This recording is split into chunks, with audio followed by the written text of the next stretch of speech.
Alam mo ba kung bakit hindi madaling abutin ang pangarap? Kasi kung madali lang, lahat sana mayaman na.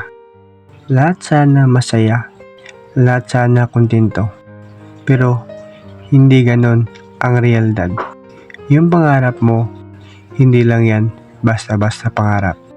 Yan ang resulta ng bawat puyat, bawat luha, bawat sakripisyo na hindi nakita ng iba.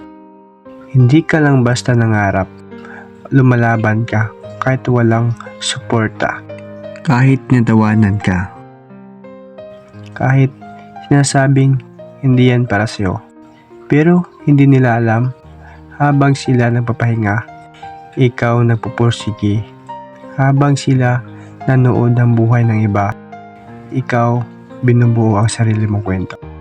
At oo, may mga araw talaga na gusto mong sumuko. Yung tipong wala ka ng gana, wala ka ng lakas, wala ka ng tiwala sa sarili mo. Pero sa mga panahon yon, doon ka pinapanday, doon ka pinapatibay, at doon mo mas lalong pakikita kung gaano ka kadikit sa pangarap mo. Tandaan mo to, ang tagumpay ay hindi minamadali. Hindi rin yan sinusukat. Kasi ang tunay na tagumpay, yung kahit ilang bisis kang bumabagsak, tumayo ka pa rin. Kahit ilang bisis kang nagduda, pinipili mo pa rin maniwala. At balang araw, yung dating pangarap mo, magiging realidad at masabi mo, buti na lang, hindi ako sumusuko. Kaya payo ko si boss, laban lang.